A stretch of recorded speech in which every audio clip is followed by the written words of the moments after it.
Okay. Bonjour à tous, je m'appelle Yves Lescure et je vais vous parler du traitement de l'arthrose médiale du genou par une inversion de type INP. L'INP étant l'orthèse d'Alain Lavigne, donc cette orthèse biomécanique. Voyons ce que nous dit la littérature sur ce thème. Tout d'abord, l'arthrose du genou, la gonarthrose, c'est la pathologie articulaire la plus prévalente chez les personnes âgées. Et comme on le sait, c'est à la fois des problèmes mécaniques et métaboliques. Et il semblerait que la charge appliquée sur l'articulation joue un rôle clé dans le développement et la progression de la pathologie.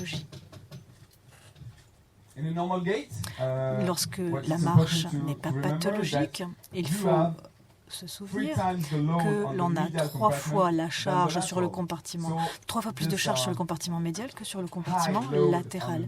Et cette charge importante sur le compartiment médial qui est peut-être l'une des raisons de cette gonarthrose importante sur le compartiment médial versus le compartiment latéral. Point très important qui revient fréquemment dans la littérature, sur les études biomécaniques, c'est que la gonarthrose du compartiment médial est associée à un critère biomécanique qui est le moment d'adduction du genou externe, l'ECAM en anglais. Et à ce stade, il est important de savoir qui va être proportionnel au défaut d'alignement du varus. Vous voyez ici qu'on a un varus. Et on a ce défaut d'alignement ici. Et on voit ici un patient avec ce type de défaut d'alignement. Ce critère de l'ECAM.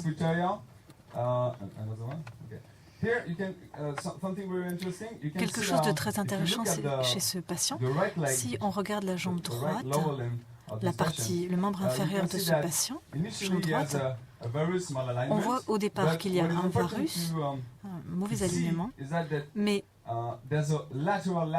il y a une laxité aussi latérale que l'on voit à la marche. On voit qu'il y a une translation latérale. Et manifestement, ce qui est intéressant ici par rapport à ce critère biomécanique de l'ECAM, c'est qu'il représente ce défaut d'alignement, pas seulement en statique, mais aussi au mouvement. Donc on a ce moment d'adduction qui tient compte du mouvement du genou. Et on a une laxité qui est souvent liée à une perte de cartilage dans le compartiment médial. Et donc, c'est un critère qui est très fiable. Ce critère ECAM tient compte non seulement de la statique, mais aussi du mouvement du genou. Un peu d'explication sur ce critère ECAM. Donc on va l'appeler ECAM maintenant pour la suite, parce que sinon c'est trop long de dire à chaque fois qu'il s'agit du mouvement d'adduction du genou externe. Vous avez le produit entre la force qui vient du sol et la distance entre le centre de l'articulation et la ligne d'action de la force. Donc on a le vecteur G et le D. Et c'est la raison pour laquelle c'est proportionnel. Quand cette distance augmente, vous allez avoir une augmentation de l'ECAM. Et c'est pour ça que je vous disais qu'il était important de noter qu'il tient compte du mouvement du genou et pas uniquement du genou statique. Toujours sur ce critère, il y a 2 points très importants à retenir. Il y a un premier pic dans l'ECAM lors du cycle de marche. C'est ce que c'est un point qui est proportionnel au niveau de développement de la gonarthrose. Et le deuxième point, c'est le KAAI, qui est l'impulsion angulaire d'adduction du genou. Donc là, c'est la zone sous la courbe qui est en bleu. Et on a une zone sous la courbe qui montre l'effet cumulé de l'ECAM. Donc ces 2 points, aussi bien le premier pic de l'ECAM que l'air sous la courbe, sont de très bons prédicteurs de la progression structurelle de la gonarthrose. Dernière chose qu'on trouve fréquemment dans la littérature, c'est des études sur les orthèses. que ce soit des semelles avec un coin latéral qui ont été étudiées à de nombreuses occasions par le passé, et on voit que ça permet de réduire les cames. Donc on va pouvoir modifier le mauvais alignement du varus au mouvement. Donc c'est très décrit dans la littérature, mais le problème qui a été mis en avant par une méta-analyse et une analyse systématique de 2015 de Arnold, on nous voit que cependant cette orthèse n'est pas suffisante pour jouer un rôle dans le traitement de la pathologie. Et l'une des raisons pour lesquelles il y a un manque d'efficacité, c'est peut-être l'inconfort qui peut être procuré par le fait qu'il y ait ce coin au niveau de l'orthèse. Et donc peut-être que quand on utilise ce genre de semelles préfabriquées et non pas personnalisées, qu'il y a un inconfort relatif du patient. Fort de cette analyse de la littérature, nous avons décidé de faire nous-mêmes une étude et d'utiliser des orthèses de la vigne et de voir quel était leur impact sur le genou arthrosique. Voici la méthodologie que nous avons mise en œuvre. Vous avez vu hier pendant les ateliers que nous fabriquons à l'INP cette orthèse, et c'est une orthèse ici d'éversion. Je reviendrai plus en détail sur l'orthèse à la fin de ma présentation. Vous avez ici une photo de cette orthèse d'éversion, c'est la même orthèse que le docteur Lavigne nous a présentée ce matin. Vous voyez donc cette orthèse qui, je vous le disais, je reviendrai plus tard en fin de présentation. Ça, c'était la vue générale. Vous le savez parce que vous avez eu des ateliers hier, la manière dont nous prenons l'empreinte pour réaliser cette orthèse et le point à retenir dans la prise d'empreinte. Il faut prendre l'empreinte en position corrigée. Donc quand le pied et le membre inférieur sont en position corrigée. Et on prend l'empreinte à ce moment-là. Comme ça, on a une surface porteuse de poids qui est correcte entre le pied et la semelle. Donc on a vraiment ce bon ajustement quand aussi bien le pied que le membre inférieur sont en position corrigée. Concernant notre cohorte de patients, il s'agit pour l'instant d'une étude préliminaire. Nous avons recruté 18 patients avec les caractéristiques que vous avez ici sur la diapo, et vous aviez ces critères d'inclusion et d'exclusion. Le critère principal, c'est tout d'abord des patients qui ont une gonarthrose du compartiment médial avec une EVA supérieure à 3, douloureux depuis au moins 1 mois, avec comme critère radiographique, on veut une gradation de 1 à 3 sur la classification d'Elbach à l'analyse radiologique.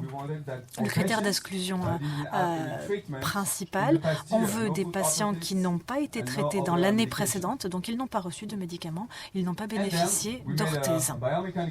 Nous avons fait une analyse biomécanique de la marche dans notre laboratoire, avec et sans port de l'orthèse, avec là encore le même genre de semelle qu'on a déjà mentionné, totalement plane, et nous avons mesuré 5 cycles de marche, on a mesuré aussi bien la cinématique que le moment de l'articulation, en suivant les recommandations de l'ESB.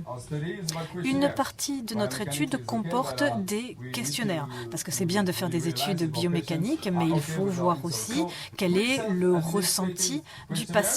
Donc c'était des questionnaires auto-administrés, l'un sur la qualité de vie et 2 sur la fonction du genou et sur la douleur. On a utilisé le WOMAC et le COS comme questionnaire et comme critère d'évaluation de la qualité de vie et de la douleur. On a ensuite analysé les données On a étudié les aspects biomécaniques, à savoir le critère ECAM, notamment son premier pic, et le KAAI, c'est-à-dire l'angle d'impulsion du genou. On a aussi analysé les 3 questionnaires pour voir ce qui se passait niveau patient en termes de satisfaction. Vous pouvez voir sur ce graphique 3 courbes. La courbe en rouge montre les patients arthrosiques sans orthèse. Et vous pouvez voir ici le premier pic de l'ECAM. Ensuite, vous avez la courbe en bleu des patients arthrosiques avec orthèse biomécanique. Et en noir, c'est la marche normale d'un patient en bonne santé. Donc, une fois de plus, ici, c'est le moment d'adduction du genou externe, le fameux ECAM. Ce que l'on voit en premier, c'est qu'il y a une vraie réduction significative du premier pic. On voit qu'il y a un décalage quand on porte l'orthèse. Et on voit aussi qu'il y a une réduction significative donc, du premier pic de l'ECAM et une réduction significative du KAAI, donc cette fameuse zone sous la courbe. Ce qu'il est aussi important de noter. Vous pouvez revenir à la diapo d'avant, voilà, merci.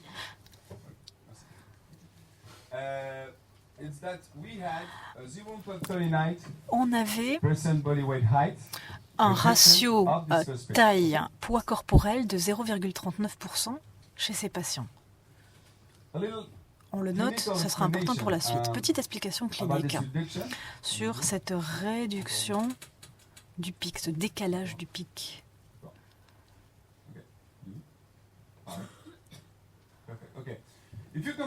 Si l'on compare, en principe c'est facile à voir, mais parfois en vidéo c'est un peu plus délicat ou plus décevant, c'est moins manifeste. Si on regarde que ce genou, voilà, vous concentrez sur ce genou, ici, vous allez voir une petite translation latérale en raison de la laxité de l'articulation et probablement en raison de la perte de cartilage au niveau du compartiment médial. Vous voyez qu'il y a une laxité de l'articulation. Donc c'est un test, ce n'est pas notre étude, hein, c'est juste un test. Si on regarde le même patient avec les chaussures et l'orthèse, on voit qu'on a moins de translation. On a moins de translation latérale. C'est juste pour vous faire comprendre pourquoi et comment ça se manifeste quand cet ECAM est diminué, quand on a une véritable diminution de ce pic de l'ECAM. Maintenant, la partie peut-être la plus importante de notre étude, l'analyse des résultats au questionnaire. On a eu de bons résultats qui sont manifestes par les réponses de nos patients. Et au final, bien sûr, ce n'est qu'une étude préliminaire. Nous souhaitons à l'avenir inclure au moins 40 patients et avoir un suivi d'au moins 6 mois. Et on voudrait, dans l'idéal, faire un essai contrôlé randomisé. Néanmoins, ce qu'il est important de retenir, cette étude, en tout cas ses prémices, nous avons effectivement une réduction du premier pic de l'ECAM et on a un résultat qui est meilleur que celui que l'on voit dans la méta-analyse dont on a parlé, d'Anord et collaborateurs de 2015. Ils obtenaient un ratio de 0,15 alors que nous, on est à 0,39. Ce qui voudrait dire qu'il y a une différence importante entre les résultats de la méta-analyse et ceux de notre étude préliminaire. On va expliquer pourquoi on pense qu'on a cette réponse, cette différence de réponse.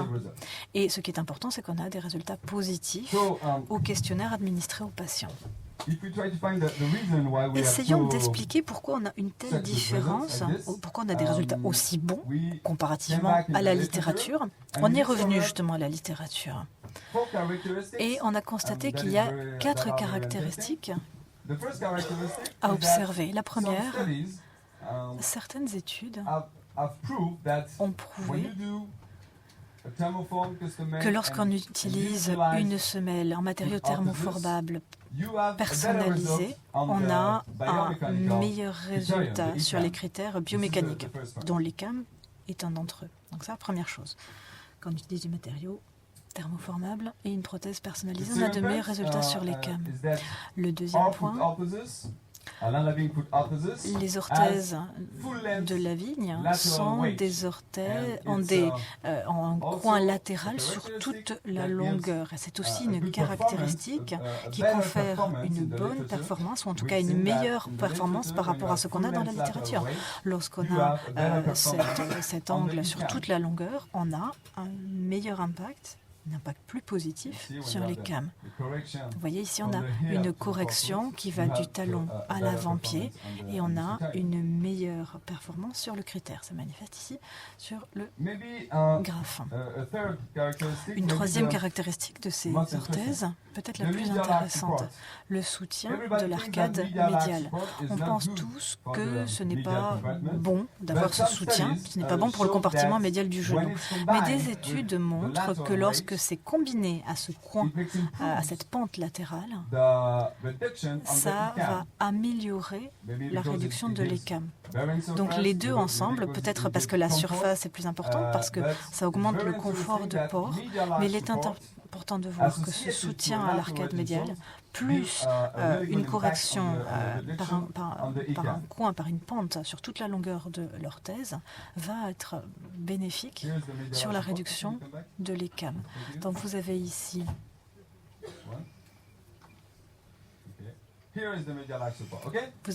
ce soutien ici, de la voûte. Et enfin, c'est l'angulation de ce soutien sous la voûte plantaire. Sur la classification d'Elbeck, on est entre 2 et 3. Il faut une certaine angulation pour avoir une bonne performance de l'ECAM. Et la littérature, l'étude de Toda nous montre que plus l'angle est important, plus la réduction de l'ECAM est significative. Donc si l'on devait conclure sur les différents critères de cette orthèse. Alors, je ne sais pas si ça a été fait exprès, mais en tout cas, l'orthèse de la vigne est la combinaison exacte de 4 caractéristiques qui ont été prouvées comme étant supérieures aux autres types d'orthèses. Et donc, c'est l'orthèse qui confère la meilleure réduction de l'ECAM. Et c'est peut-être ce qui explique pourquoi nous avons de meilleurs résultats sur la réduction de l'ECAM qu'avec des orthèses d'autres types. À moins que l'on ait fait une erreur dans notre étude, mais c'est une explication. Les 4 critères sont présents. Cette orthèse biomécanique donne réellement de meilleurs résultats que ce qu'on voit dans la littérature parce qu'on a la combinaison de ces 4 caractéristiques. Merci beaucoup.